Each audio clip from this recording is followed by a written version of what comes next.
Good morning, and welcome back to the Take 10 podcast. This is the show where we are exploring mental health, mental well being, and all of the ways that we can take care of our minds.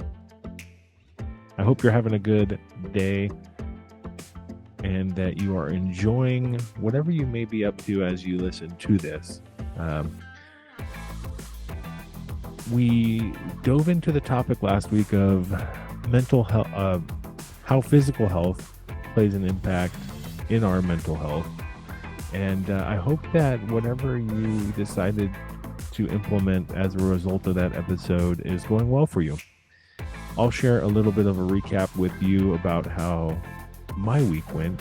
And as we left that episode, my commitment was that I wanted to do a better job of meal prep. So eating better, especially when I come home and I'm tired and not motivated to cook things. So we did some meal prep last weekend. Got ourselves ready, and noticed that hey, coming home and having a go-to snack or meal or something like that was super beneficial, and it worked out really well.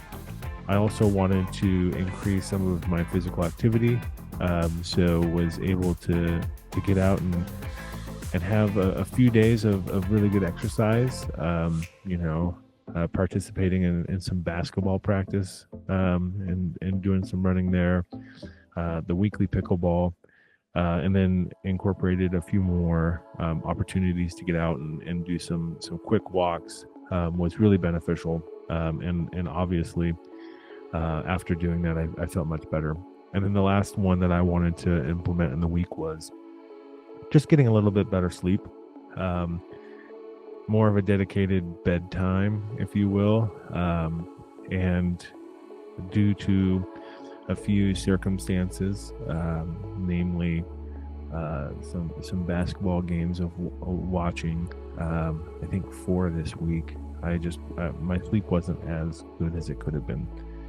Definitely an opportunity to recommit this week, but I did notice that when I wasn't sleeping as much or as well as I may have been able to, it definitely impacted my day. Slow starts, kind of felt drained. I think 2 days I came home, sat on the couch before getting into some extracurricular activities, podcast prep basically, but found myself dozing off, and so we'll definitely recommit to that this week. But I definitely did notice that it impacted my daily routine. So curious about how your weeks went. So feel free to comment on the Instagram or thread post. Send me a DM. Be curious to see what you were hoping to accomplish and how that went. All right. Well, I'm Ryan. Welcome back. I appreciate you being here and for you listening. Today we are diving into a topic that it affects a ton of people. We could say millions. It's likely far north of that number. And the topic that we're going to be diving into is trauma, and more specifically, how trauma impacts our mental health. And so, as individuals, trauma is something that many of us experience, and we experience it in different forms. It could be through a distressing event. It could be through ongoing stress. And it even could be, generational trauma that's been passed down from our family. And so we're going to talk a little bit about trauma. We're going to talk about what exactly trauma does to our brains and our bodies and how we can heal from it. And that's what we're going to explore today. So by the end of the episode today, I hope that you'll be able to understand what trauma is and the different types of trauma that are out there. how trauma can affect both our mind and our body. Um, there's something called trauma informed care. So I want you to know what that is and why it's essential for us to heal. And then maybe some practical steps that you can have to support yourself or somebody that may have experienced some trauma. So let's dive in and let's start by defining what trauma really is. And trauma is often described as something that is a deeply distressing or disturbing experience. Um, but what I would say is that trauma is more than just a bad memory. This is an event or a series of events that overwhelms a person's ability to cope. And according to the American Psychological Association, or the APA, trauma can result from exposure to either an actual or a threatened death. It can happen through a serious injury, or it can happen through sexual violence. But trauma doesn't always come from a singular event. There are a number of categories that trauma can fall into. And we're going to jump into the three main types right now. Number one is acute trauma. This is typically a single event trauma. And some examples of this trauma could include car accidents. So survivors may develop PTSD, anxiety, or phobias related to driving. One example that I've heard of this, without using any names, but if you're listening, hello, is that there was a car accident, and shortly after the car accident, and I don't mean to laugh, but um, after the car accident, that when the family would get back into a car, one of the children would place a blanket over their head, and I guess to not see or be able to see a potential accident occurring. So things like a phobia related to driving could occur due to somebody being in a car accident, or they may be anxious about getting in the car and having to go somewhere. Acute trauma could also include natural disasters. So, an event like a hurricane, an earthquake, or even a wildfire can lead to lasting emotional distress. So, you think about somebody that might be in one of those situations that experiencing what a hurricane might be coming down on your house, and so then when you hear about hurricanes in the future, maybe that's bringing up those memories, and you become anxious, or things like that. Some acute trauma can also be caused by acts of violence. So this could be physical assaults, muggings, mass shootings. Can all create lasting trauma, as you can imagine. Um, Sudden loss of a loved one is also an example. So an unexpected death can leave individuals struggling with both grief and emotional pain. And then something like a medical emergency could lead to acute trauma as well. And this would be something like a sudden or life-threatening illness or injury that can cause trauma. And this could be not this could be the feelings of trauma, and could be increased, especially if the person is helpless during the medical emergency. The second type of trauma that we're going to explore is chronic trauma. And this is ongoing trauma, and things that may fall within the chronic trauma category include things like child abuse or neglect. And this would be like repeated emotional, physical, or sexual abuse that can lead to lifelong effects, as you might imagine. Chronic trauma could also include things like domestic violence. Living in a home with ongoing abuse can create a constant state of fear, and it can also create a constant state of anxiety. Bullying is also a form of chronic trauma, especially long term bullying in school, at work, or online can really deeply impact someone's self esteem. And ultimately, that would and can affect one's mental health. Living in a war zone, or being exposed to war, whether that's through forced displacement or even witnessing violence, can cause pretty severe psychological distress. And so this would fall into a chronic trauma category as well.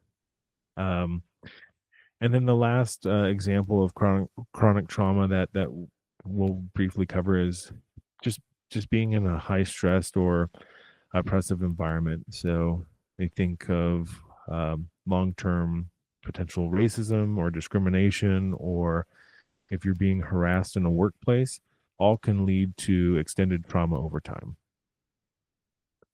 The third category that we're going to talk about is something called complex trauma. And this could be a result of multiple or prolonged traumas. Um,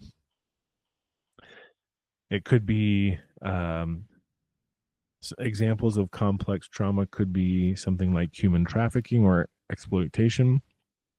And survivors in these situations often experience very deep psychological wounds from prolonged abuse and control, as you can imagine.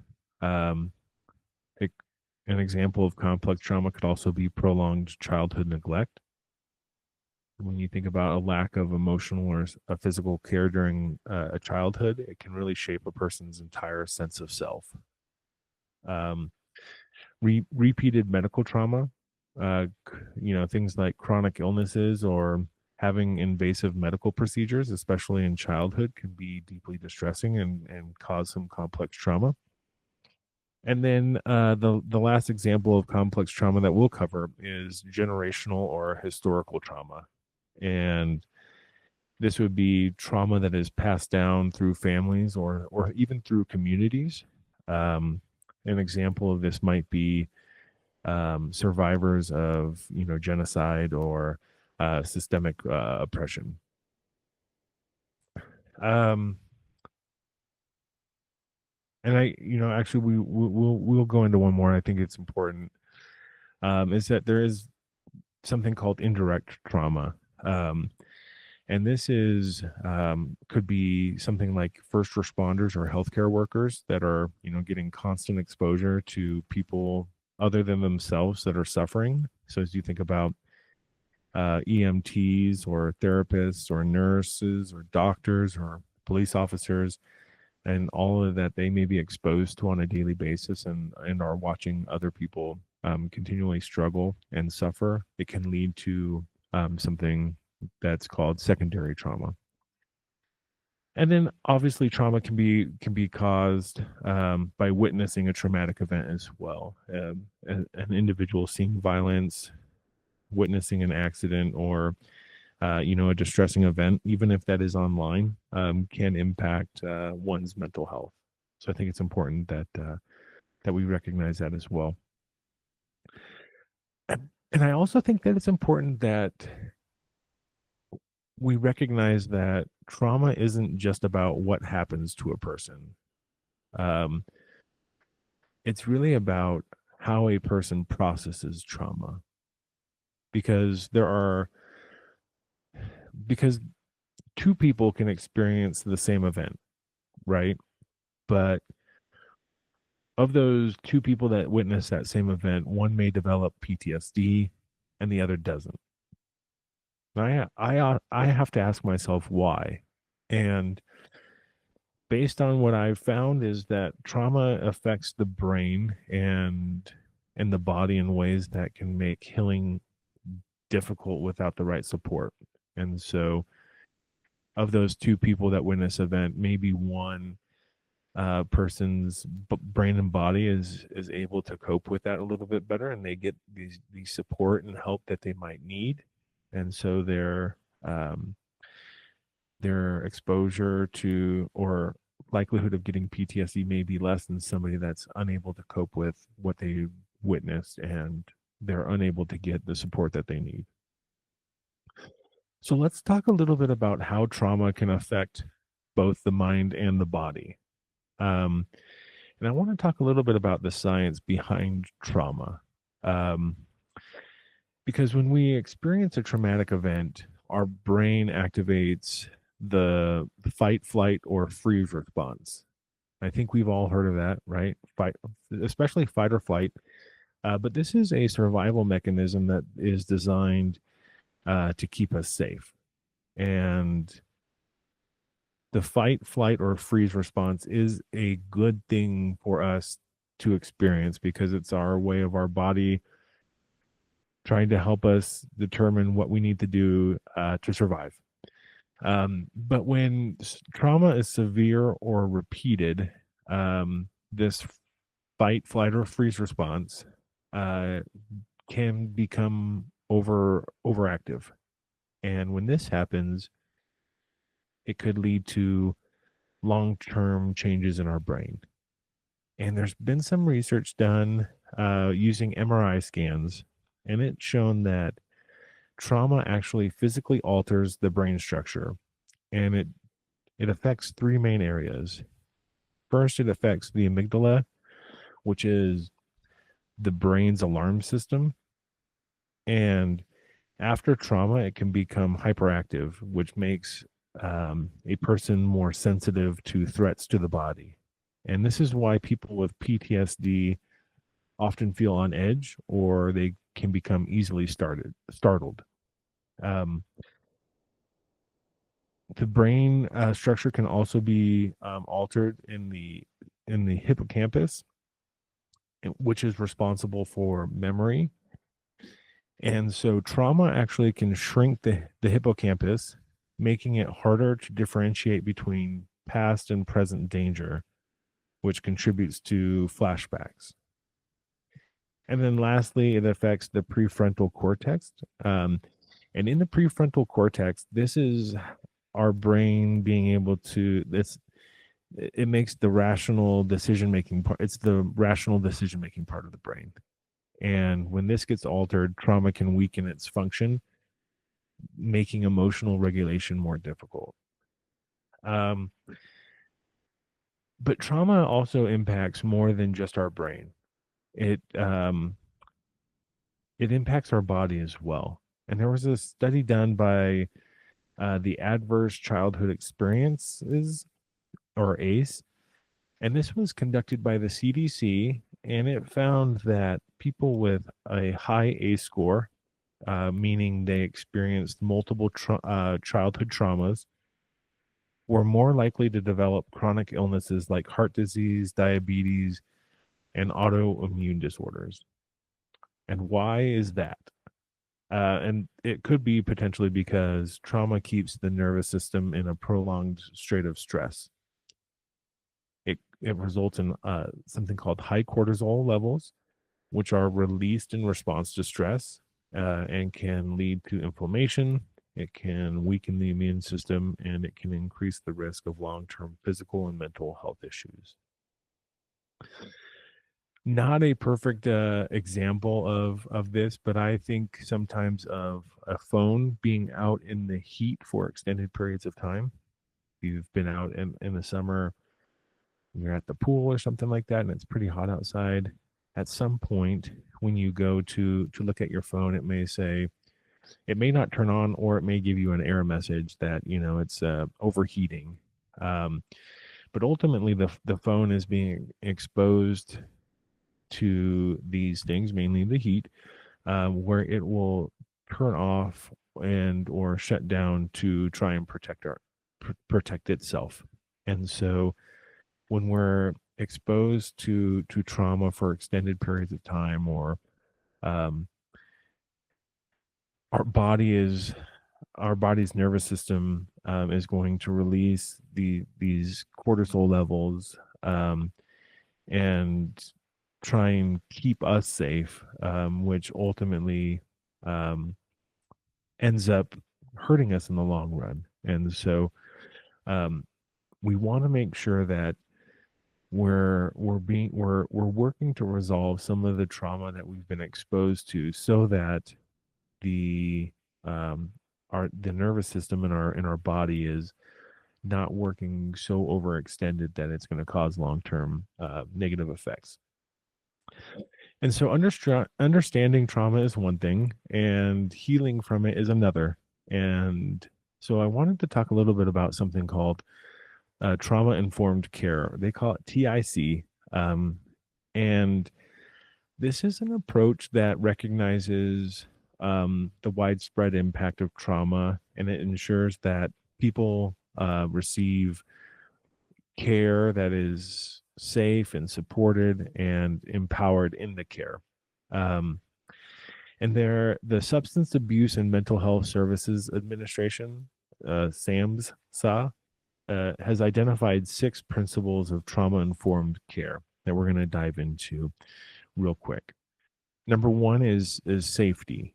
So the first principle of trauma informed care is safety, meaning that we want people to feel both physically and emotionally safe in their interactions, because trauma disrupts a person's sense of security, and it makes them hyper aware of potential threats. And so if an individual can have a safe environment, it helps them feel more at ease. Some examples of safety in trauma informed care could include a therapist ensuring that their office is quiet, it's private, and it's welcoming to their patient. It could be a medical provider that explains all steps of a procedure before starting. It could be a teacher that creates a classroom where students feel respected and free from bullying. The second principle is trustworthiness and transparency. And this means that organizations and individuals aim to operate in an open and honest manner in order to build trust, because trauma survivors often struggle with trust due to past experiences of betrayal or harm. And so creating consistency and clear communication can help rebuild trust with individuals. How this plays out in care could be a counselor that's explaining confidentiality rules up front so that clients can know what they can expect. It could be a work supervisor that's regularly checking in with their employees, and somebody that follows through on their promises. Um, and it could be a doctor that is informing their patients about all of the side effects before prescribing medication. The third principle is peer support. This means encouraging connections with others who have experienced similar trauma to provide a shared understanding and healing. And this is important because trauma can make people feel isolated. Having peer support can help individuals feel validated and less alone. Some examples of peer support could include a support group for survivors of a variety of different situations, whether that is due to the loss of a loved one, PTSD, or a number of other areas. Having a support group to find help is beneficial, like we talked about in a previous episode. Another example might be mental health advocates who have lived experience in sharing their stories. Oftentimes, as individuals, I think we find I'm trying to think of the word, and I apologize about this, but credibility. Individuals find more credibility when somebody is speaking on a topic that they know. And so when we have mental health advocates that have gone through a mental health condition or have experienced something like that, it may become more credible to others and being able to relate with individuals. And it could also include online communities where people are able to discuss healing and coping strategies together. The fourth principle is collaboration and mutuality. And this means that we're working to create relationships where power is shared and individuals feel like equal partners in their care. So we're in it together. This is important because trauma often involves power imbalances when we think about abuse or oppression. And so giving people control in their healing process really helps restore a sense of agency. Some examples of how collaboration and mutuality may present itself in um, trauma care could be a therapist allowing clients to choose their therapy goals instead of dictating what the treatment is going to be. It could be a workplace that includes employees in decision making about mental health policies, or it could even be a teacher that involves students in setting classroom rules to foster a sense of ownership. Number 5 is empowerment, voice, and choice. This is really about encouraging people to take control of their healing journey and to make their own choices. This is important because trauma can leave people feeling powerless. Giving them control over their care or their situation can help rebuild confidence and resilience with the individual. This might look like a doctor presenting treatment option and allowing the patient to decide. Could be a survivor of trauma choosing when and how to share their story. And it could also be a social worker that validates a client's feelings and supports them in setting their own goals.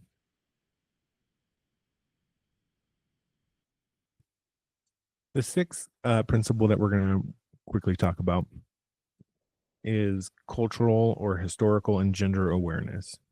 And this is about recognizing that trauma is ultimately experienced differently across cultures, across our community, and it really ensures that care is sensitive to these differences. And this is important because trauma is often influenced by a lot of factors. It could be racism, it could be gender based violence, it could be historical oppression, um, and so being culturally aware ensures that healing approaches are inclusive and respectful to all individuals. This might look like a therapist understanding the impact of racial trauma and incorporating a culturally relevant healing practice.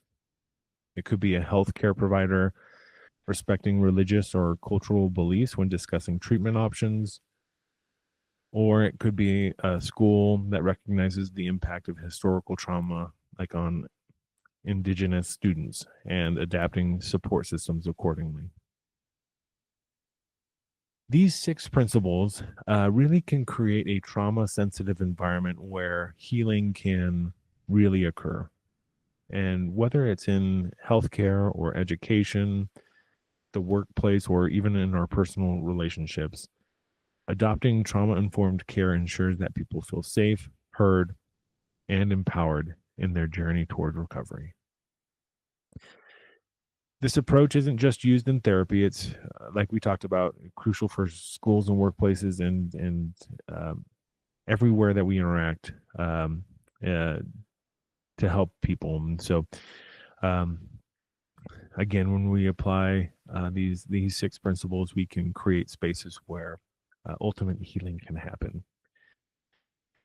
But there are also other ways that individuals can heal from trauma. It doesn't have to be, trauma informed care, um, and those are more principles to help with somebody overcoming trauma. And so, um, I wanted to talk about some other ways that individuals can heal from trauma, um, because recovering, especially in trauma, is really deeply personal. Um, And so there are also many ways that or approaches that can help individuals heal. And so let's talk about a few of those. And then I guess I would also have you think about some of those trauma informed care practices as you think about each of these treatments. Number one is therapy and professional support. So something called cognitive behavioral therapy, or CBT.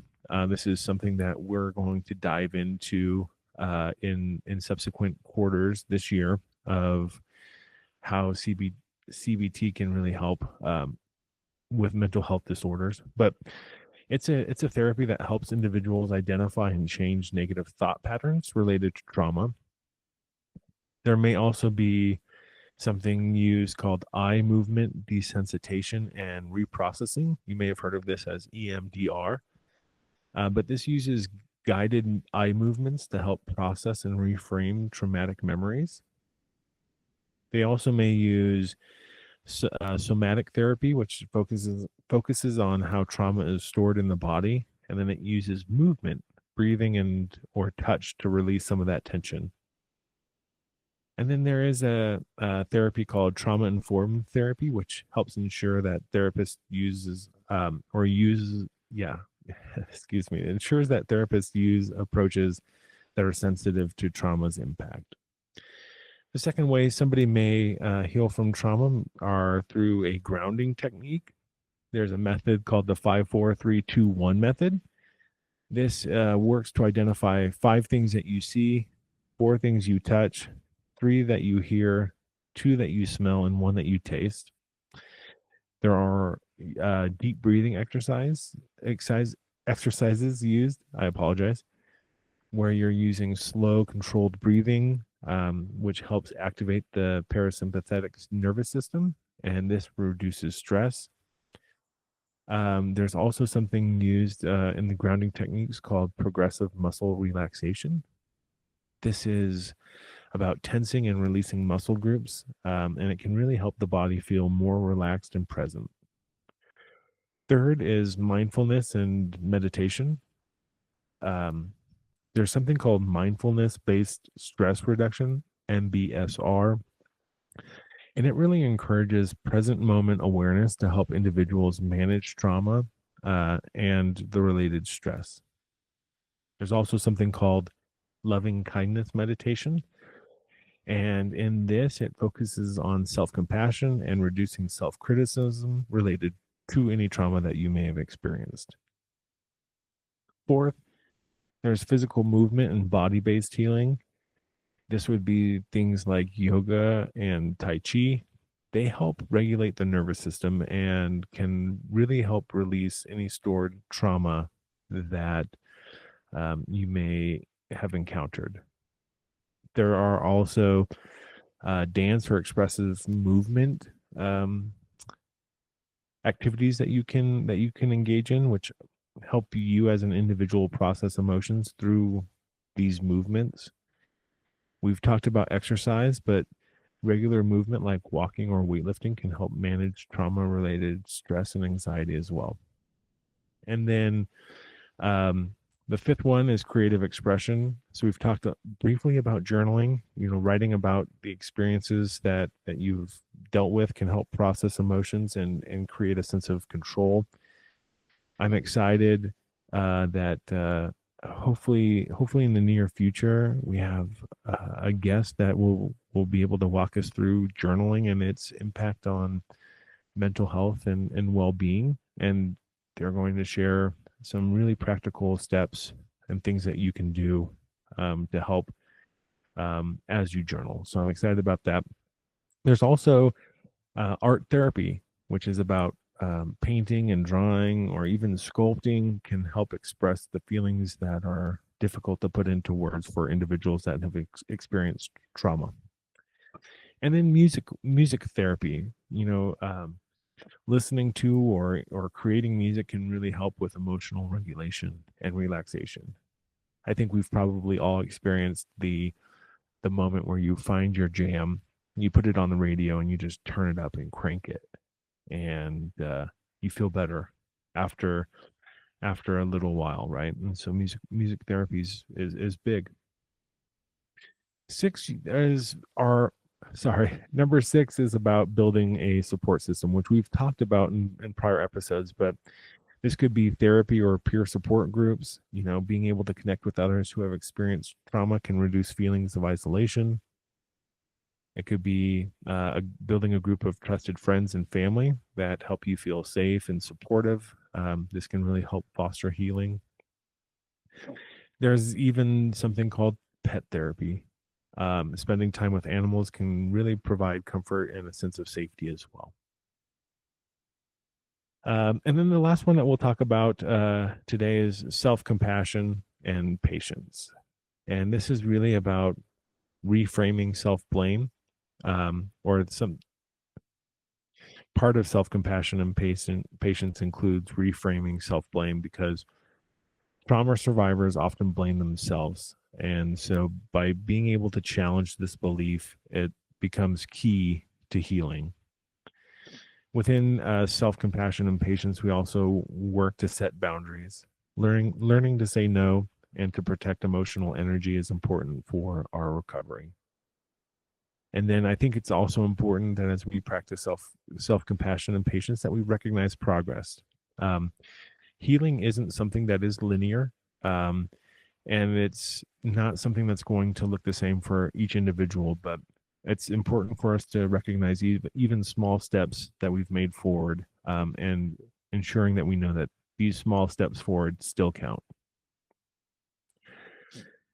So let's recap where we've been so far this morning. We know that trauma affects both the mind and body. It changes brain function and increases the risk of both physical health and mental health problems.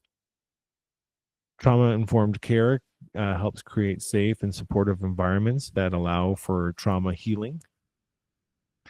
Healing is possible through activities like therapy, practicing mindfulness, engaging in support systems, and in other body-based practices. And I'd love to hear what you think about our episode today. And I've got a challenge for you. And I want you to try a grounding exercise this week.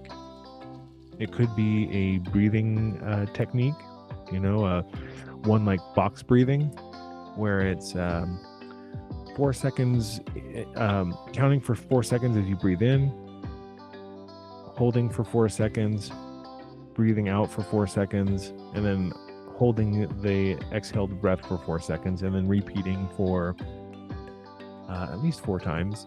It could be simple as breathing in for 4 seconds, breathing out for 4 seconds, breathing in through your nose and out through your mouth. It could be the 5, 4, 3, 2, 1 technique, or something as simple as placing your feet on the ground and focusing on the present moment. But I want you to take time this week to try one of those challenges and then notice how it makes you feel. And of course, I'd love to hear from you on how you feel as you engage in those activities.